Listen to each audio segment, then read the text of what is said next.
E a hora certa. 12:28. Mercado Moraes, onde o seu dinheiro rende mais. Fácil de encontrar. Na rua Doutor Silva Pinto, número 210, no centro, em frente à Santa Casa. Ligue 4693-3267. Entrega em domicílio. Mercado Moraes, onde o seu dinheiro rende mais. Você ainda não sabe o telefone da Mega? Então anota aí: 4693-1292. Fale com a Mega. 4693-1292. Anda logo, filha, senão vamos perder a hora da escola. Já vou, pai, só estou pegando a minha mochila. Ah, não. Não acredito que o carro não vai querer pegar de novo. O que aconteceu? Só pode ser a gasolina daquele posto. Ê, pai, tem que abastecer só nos postos BR ou vai ter que começar a me levar para a escola de bicicleta.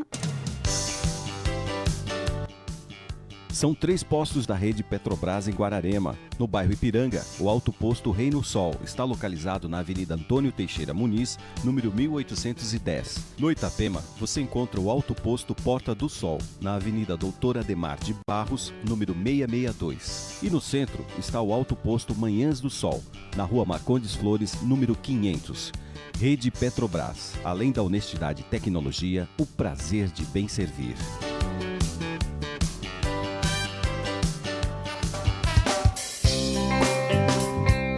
Começa agora na Mega FM o programa Espertos como Serpentes, com a apresentação de José Freire, fatos do cotidiano, variedades e conselhos para o público jovem. Você acompanha aqui.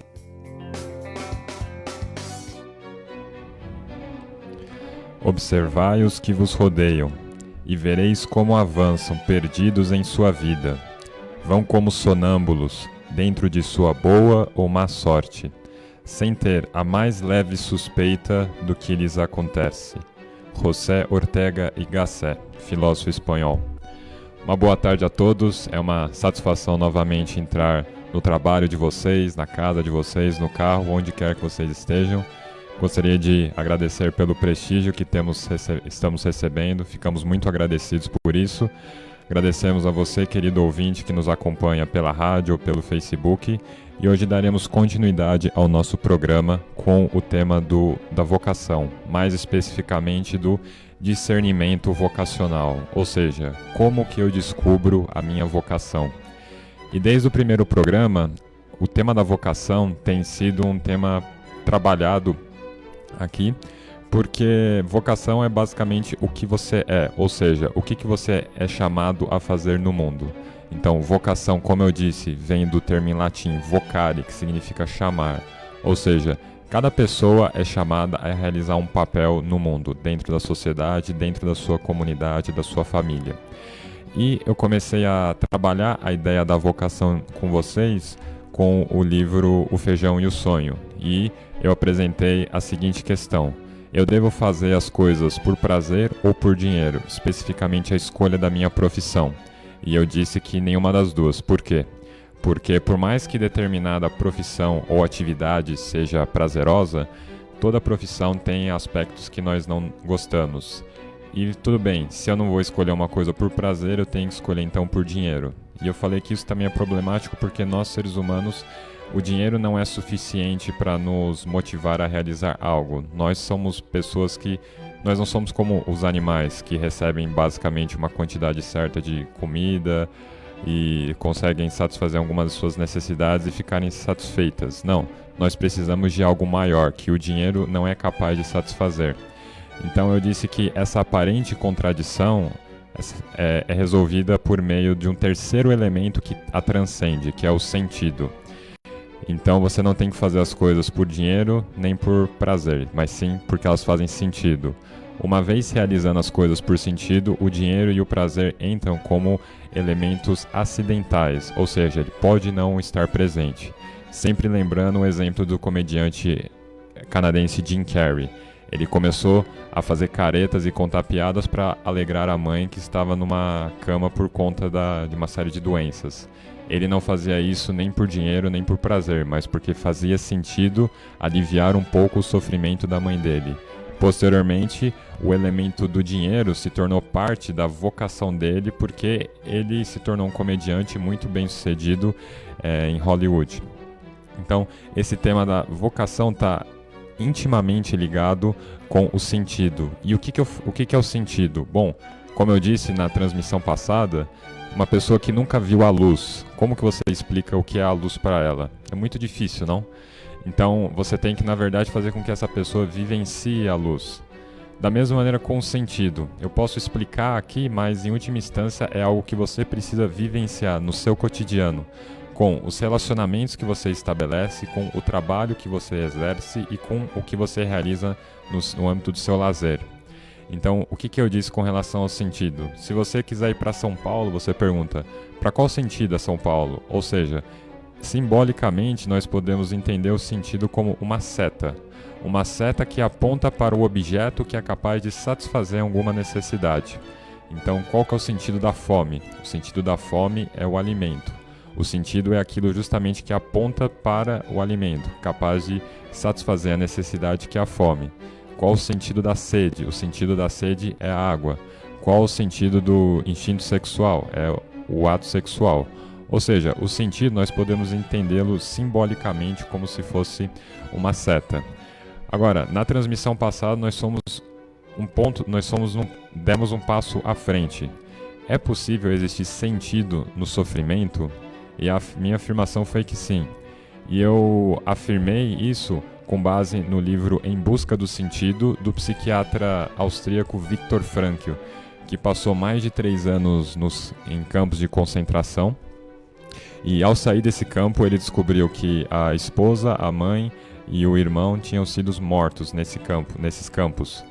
E a resposta dele, muito diferente do que nós podemos supor, foi uma resposta de otimismo, muita coragem para ajudar pessoas que passaram por aquelas experiências a superarem os seus traumas.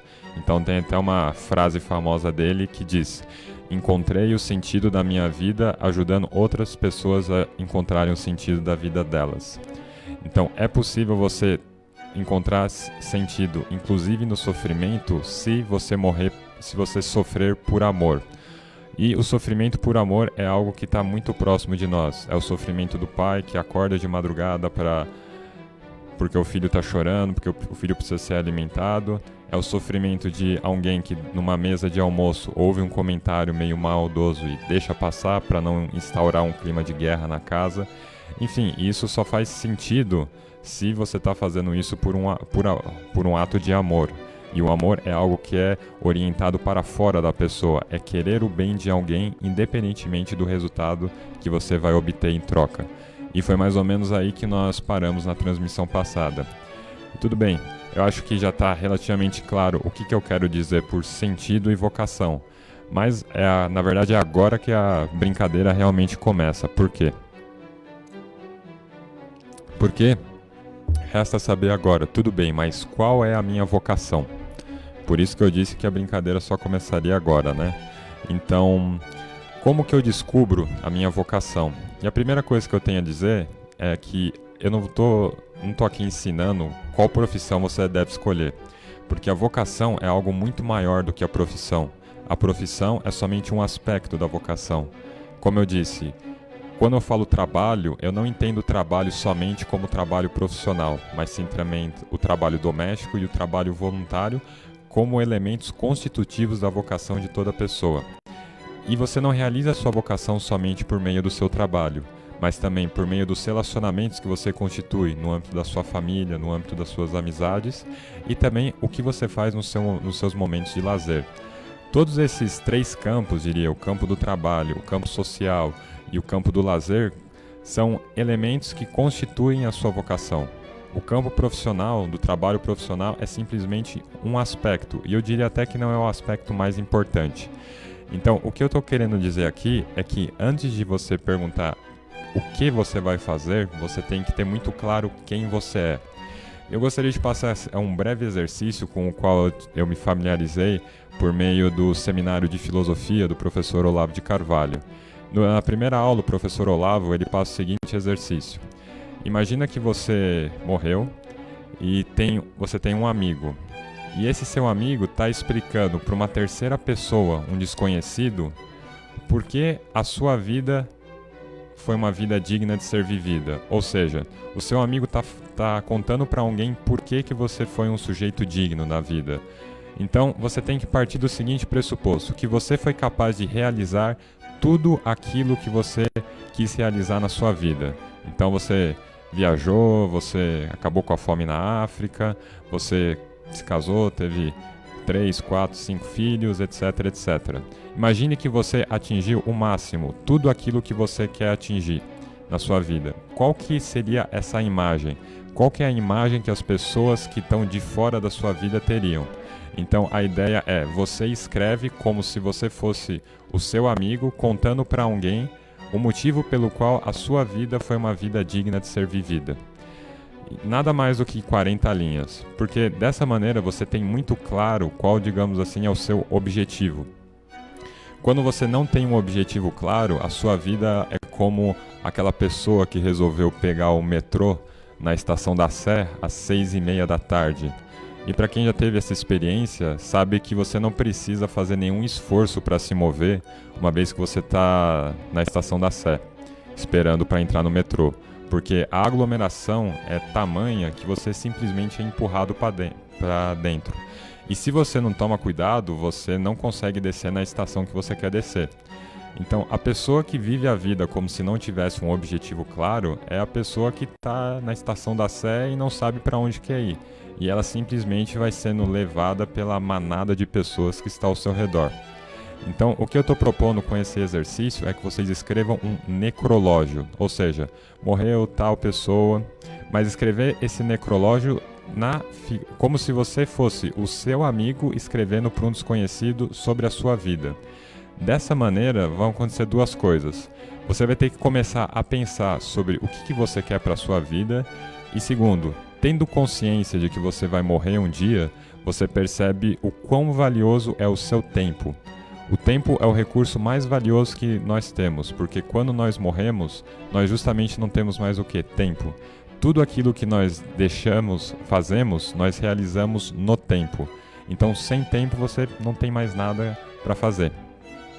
E refletir sobre a sua finitude, ou seja, o fato de que um dia você vai morrer, é algo profundamente benéfico para que você use melhor o seu tempo, porque daí você percebe que você não tem todo o tempo do mundo e que é melhor você fazer alguma coisa que tenha sentido com o tempo que lhe resta. E quanto tempo nos resta? Nenhum de nós sabe. E essa é uma afirmação que pode fazer com que você fique com muito medo, mas o que eu quero fazer com isso é que essa afirmação te motive a utilizar o restante de tempo que você tem ao seu dispor de maneira produtiva, realizando a sua vocação, realizando um bom trabalho, estabelecendo relacionamentos positivos e saudáveis com as pessoas e aproveitando os seus momentos de lazer de maneira muito edificante, não somente para você, mas para todos aqueles que estão ao seu redor. Então, eu proponho esse exercício para vocês, escrevam o necrológio de vocês. Peguem uma folha, nada mais do que 40 linhas e pensem, se eu realizasse tudo aquilo que eu quero realizar na minha vida, qual que seria a imagem que as pessoas teriam disso? Como que seria a minha vida se eu me realizasse o máximo? Qual que seria o meu eu ideal? Escrevam isso. Se alguém tiver algum tipo de interesse, não precisa colocar nome nem nada, e gostaria que eu lesse esse necrológio para ver se vocês pegaram o jeito do exercício, fico à disposição, eu vou deixar aqui o e-mail da minha empresa, podem me enviar. O e-mail é jfreire@magisterfreire.com.br. Então lembre-se, não é o que você vai ser. Então, você vai ser advogado, vai ser engenheiro, vai ser professor, é quem você vai ser. E percebam que a pergunta do quem, ela necessariamente tem que vir antes do o que você vai fazer. Por que isso? Bom, vou compartilhar um dado biográfico meu. Eu entrei para fazer direito porque eu tinha a pretensão de ser diplomata, seguir carreira diplomática no Itamaraty, estudar no Instituto Rio Branco, posteriormente me tornar um diplomata. Mas qual que era o grande problema com isso? É que Eu sou uma pessoa que não gosta de viajar, especialmente eu não gosto de viajar de avião. Eu não consigo comer em avião, não consigo dormir. E é uma coisa muito desgastante quando eu tenho que viajar de avião. E na verdade eu sou uma pessoa bem caseira, que nem gosta muito de viajar. Então percebam que na minha cabeça, aos 16, 17, 18 anos, havia uma contradição clara. Ou seja, eu queria fazer algo que não era consistente com quem eu era. Hoje é muito claro para mim essa contradição, mas na época não era. E isso revela o quê? Muitas vezes nós queremos coisas contraditórias, ou seja, nós queremos fazer algo, mas que não tem nada a ver com o nosso quem. Por isso que você tem que responder a pergunta do quem antes do o quê. Tendo um quem claro, quem você é, vai ficar muito mais fácil você entender qual é a sua vocação. A sua vocação vai meio que se desabrochar diante dos seus olhos e você vai ter a sensação de quando você a estiver realizando que, nossa, como que isso nunca foi claro para mim. Ou seja, vai ficar uma coisa tão evidente que ninguém vai precisar te contar que você está realizando a sua vocação. Vai estar uma coisa muito clara para você. Tudo bem? Então, esse exercício, escrevam um necrológio de vocês. É uma coisa que me ajudou muito e sei que ajudou muita gente. Espero que ajudem vocês também. Então, para dar umas dicas de como escrever esse necrológio, a gente vai ver agora no segundo bloco com algumas dicas específicas de como descobrir a minha vocação. Não saia daí. Mega FM. Falhas na partida do seu carro? O consumo de combustível aumentou? Danos no filtro de combustível, nas velas e bomba do motor? Perda de potência? Xiii! Acho que está na hora de abastecer em um local de confiança, hein? Vá até os postos da rede Petrobras em Guararema. Neles, você encontra combustível com qualidade garantida, além da maior linha de óleos, filtros e aditivos da cidade. E pode confiar, lá não entra gasolina formulada. São 3 postos de confiança na cidade. No bairro Ipiranga, o Alto Posto Reino Sol está localizado na Avenida Antônio Teixeira Muniz, número 1810. No Itapema, você encontra o Alto Posto Porta do Sol, na Avenida Doutor Ademar de Barros, número 662. E no centro está o Alto Posto Manhãs do Sol, Rua Marcondes Flores, número 500. Rede Petrobras. Além da honestidade e tecnologia, o prazer em bem servir.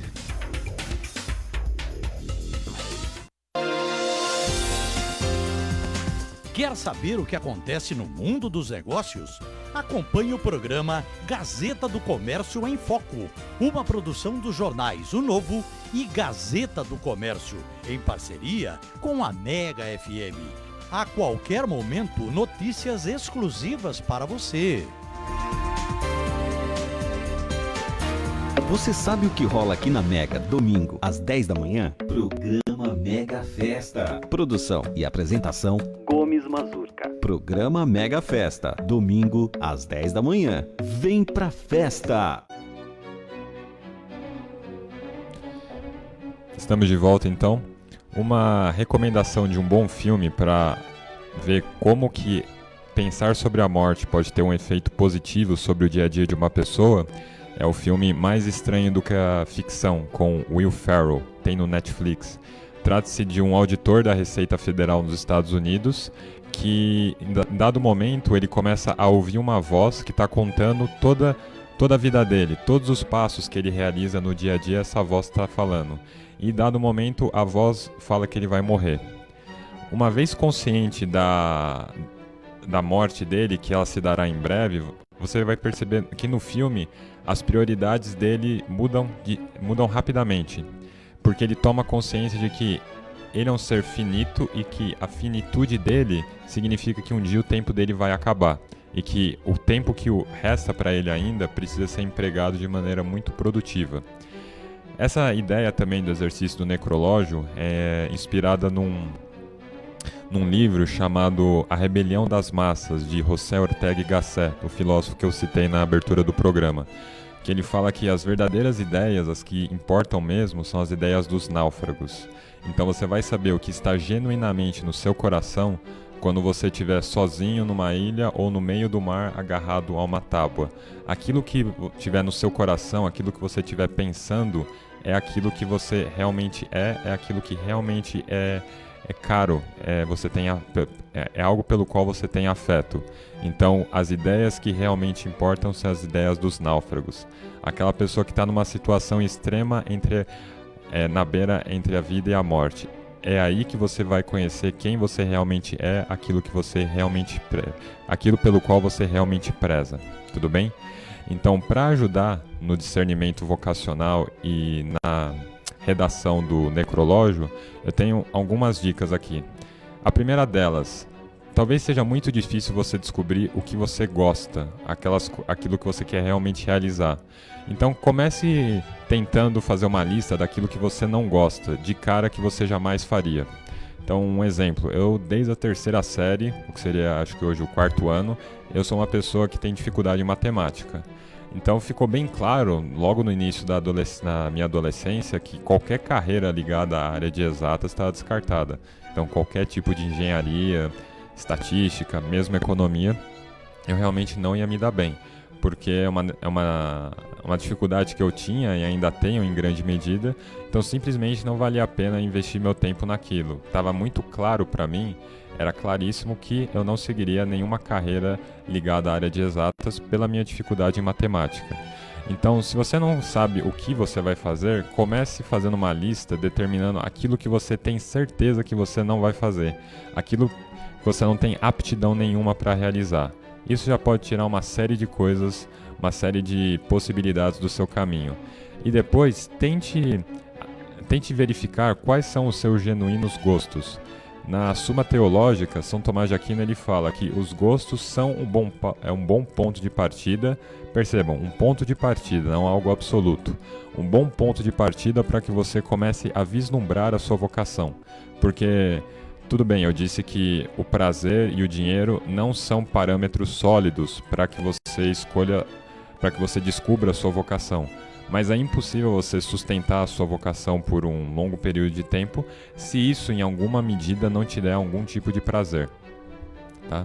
Então o primeiro passo é descobrir exatamente as coisas pelas quais eu não tenho nenhuma aptidão, não tenho nenhum prazer, e por outro lado, descobrir quais são os meus genuínos gostos, o que eu gosto de fazer de verdade. Esse seria um primeiro passo. Agora vamos ascender para um segundo nível. Tem uma outra frase desse filósofo Ortega y Gasset que é a seguinte: o olho não vê a si mesmo. O olho não vê a si mesmo. O que isso significa? Os nossos olhos, eles estão voltados sempre para fora, para o exterior. Então, é muito mais fácil sempre você enxergar o defeito no caráter do outro do que no seu próprio caráter. Porque para enxergar o defeito no seu caráter, você precisaria fazer o exercício de um olho tentando olhar para si próprio.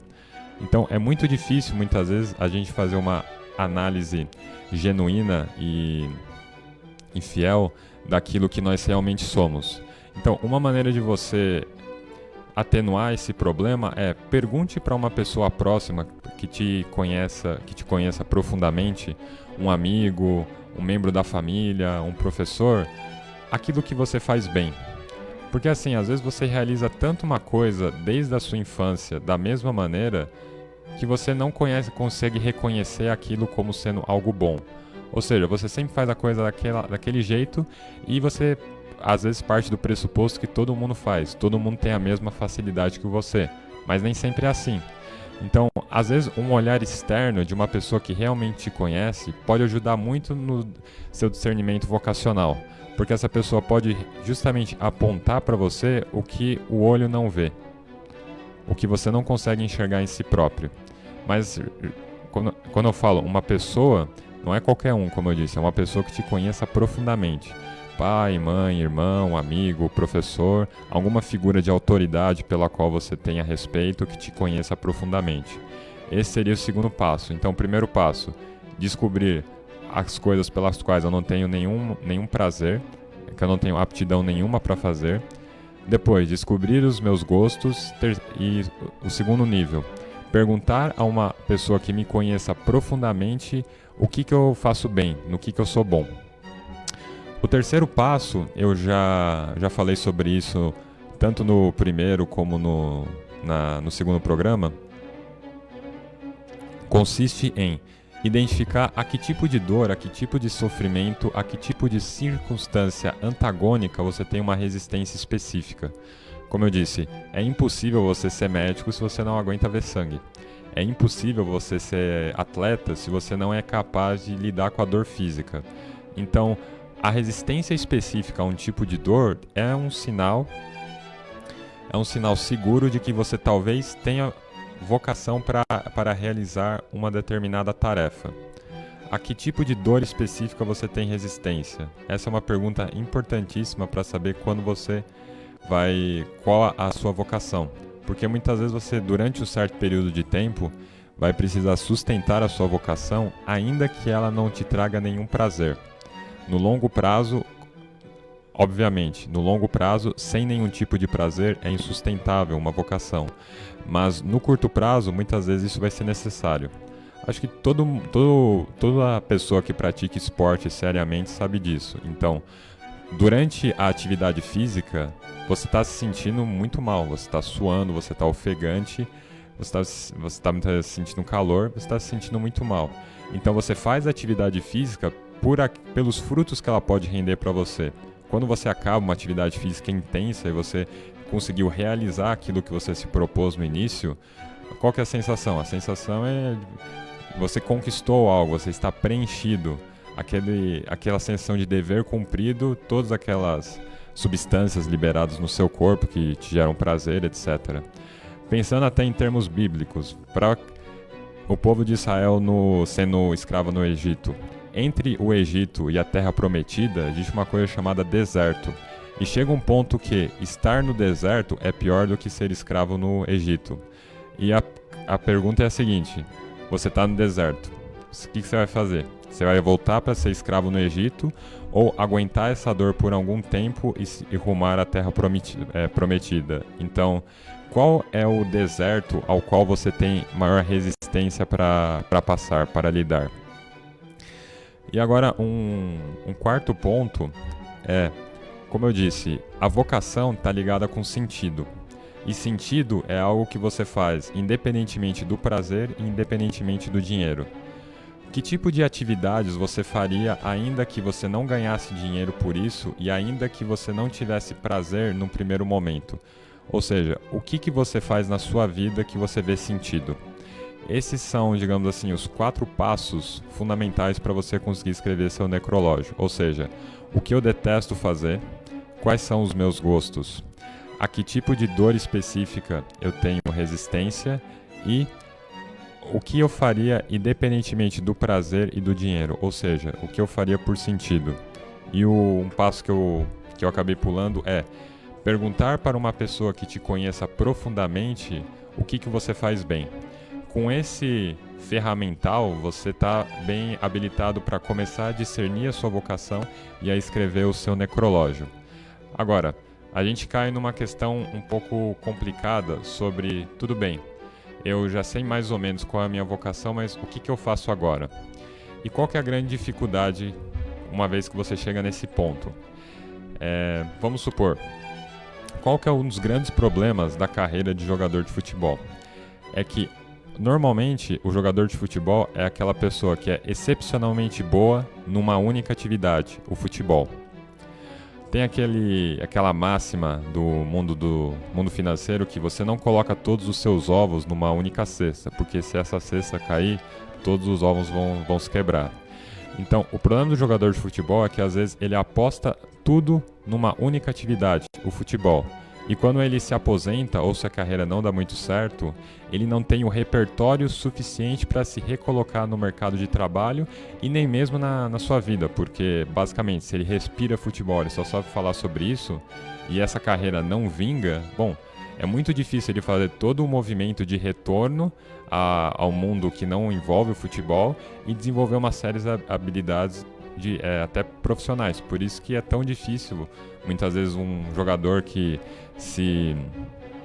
já passou para a aposentadoria se recolocar no mundo, porque aquilo dá para ele uma identidade não é somente um meio de subsistência. A sua profissão te dá um tipo de identidade perante a sociedade e perante você mesmo.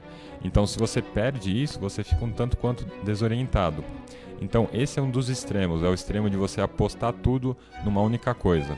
Qual que é o outro extremo? O outro extremo é aquele sujeito que é generalista. É o sujeito que faz bico de tudo, mas não sabe profundamente nada. Então, ele é incapaz de fincar raízes profundas em qualquer tipo de solo, porque embora ele saiba um pouquinho de tudo, ele não sabe nada profundamente. Então, ele tem muitas vezes dificuldade de, no âmbito profissional, conseguir se desenvolver. Justamente porque ele não consegue penetrar de maneira profunda em nenhum assunto, e com isso ele não consegue ter uma remuneração maior. Então, a gente tem aqui dois extremos. Você tem o extremo do jogador de futebol e o extremo do sujeito que é biqueiro profissional, digamos assim. E esse tipo de dificuldade, ela foi explanada pelo filósofo francês Louis Lavelle, nesse livro aqui, O Erro de Narciso, e eu vou ler um trecho desse livro para vocês. É difícil conciliar a extensão e a profundidade. Um só tem olhos para o espetáculo do mundo. Tem necessidade de que este se renove indefinidamente sob seu olhar. Não se cansam de lhe admirar a variedade e a novidade, mas tem com ele apenas um contato de superfície. Basta que o mundo mantenha sua curiosidade desperta e povoe de imagens seu espírito que busca sempre escapar da solidão. Ou seja, é o espírito daquele sujeito inquieto que está constantemente envolvido em vários assuntos, mas que não conhece nenhum profundamente. Seria o exemplo do biqueiro, digamos assim, o biqueiro profissional. Agora, no segundo parágrafo, ele vai falar um pouco sobre aquele sujeito que é profundo demais num único assunto. Outros ficam sempre no mesmo lugar, não cessam de retornar aos mesmos pensamentos, escavam indefinidamente o chão no qual nasceram e ao qual permanecem ligados. Afastam-se das planícies que o sol ilumina e que a chuva rega, e procuram, no lugar onde estão, uma fonte subterrânea da qual possam beber. Como é difícil e como seria desejável poder reunir a extensão e a profundidade, seguir todos os caminhos para onde a vida nos lança, sem nunca afastar-se do ponto onde ela brota. Então tem uma frase bem interessante de um filósofo grego que fala assim: a raposa sabe muitas coisas, mas o ouriço sabe uma única grande coisa. Então, o sujeito que ele é o generalista, ele é como se fosse uma raposa. Ele cheira toda a superfície de determinada área, mas não crava raízes profundas em nada. Enquanto que o ouriço seria aquele animal que cava sempre no mesmo lugar, e ele acaba tendo um poço muito profundo, mas ele sabe pouco sobre outras coisas. Como que a gente resolve esse problema da extensão e da profundidade? Então, vamos pensar esquematicamente a extensão do conhecimento, ou seja, quantas coisas você sabe, como se fosse uma linha vertical. E a profundidade, ou seja, o quanto você sabe sobre um único assunto, como uma linha vertical. Não, perdão.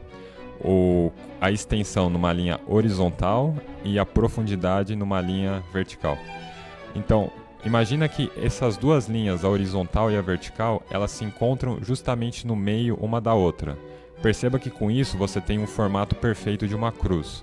E esse ponto de encontro entre a profundidade e a extensão é o ponto de equilíbrio entre a profundidade e a extensão do seu conhecimento. Ou seja, você tem que encontrar na sua vida algum tipo de ponto de equilíbrio que você desenvolva um certo repertório sobre um conjunto de assuntos, de tal forma que você você tenha conhecimento sobre um número razoável de maneira profunda. Ficou claro? Então você tem que ser um meio termo entre a raposa, que cheira toda a superfície, mas não cava buracos profundos, e o ouriço, que cava um buraco muito profundo, mas sabe pouco sobre outras coisas. Então a pergunta que você deve responder é: qual é o ponto de equilíbrio na sua cruz entre a linha horizontal, que representa a extensão do seu conhecimento, e a linha vertical, o que representa o quão profundo você sabe de determinado assunto? Essa é a grande questão que vocês têm que responder. Já caminhando agora para o encerramento do nosso programa, eu gostaria de deixar aqui uma reflexão, mais uma reflexão do filósofo espanhol José Ortega y Gasset. E ele vai falar sobre um tema que nós já tratamos aqui, que é a ideia das ideias dos náufragos. Porque a vida é um verdadeiro caos onde ele está perdido. O homem suspeita disso, mas tem pavor de se encontrar cara a cara com essa realidade terrível e procura ocultá-la com uma cortina fantasmagórica, onde tudo está muito claro. Não importa que suas ideias não sejam verdadeiras. Usa-as como trincheiras para se defender da sua vida, como rompantes para afugentar a realidade. O homem de cabeça clara é aquele que se liberta dessas ideias fantasmagóricas e olha a vida de frente, e assume tudo o que é problemático nela, e se sente perdido. Como isso é a pura verdade, a saber que viver é se sentir perdido, aquele que o aceita já começou a se encontrar, já começou a descobrir sua autêntica realidade, já está em terra firme. Instintivamente, como náufrago, buscará algo a que se agarrar, e essa busca trágica, peremptória, absolutamente veraz, porque se trata de salvar-se, o fará ordenar o caos da sua vida. Essas são as únicas ideias verdadeiras, as ideias dos náufragos. E como reflexão, se você fosse um náufrago e tivesse que se agarrar a um tipo de pedaço de madeira no meio do oceano para se salvar, a que tipo de ideia, a que tipo de pessoa, a que tipo de comunidade você se agarraria? Meu nome é José Freire, tivemos aqui hoje mais uma edição do programa Espertos como Serpentes. Tenham uma excelente semana, fiquem com Deus e muito obrigado.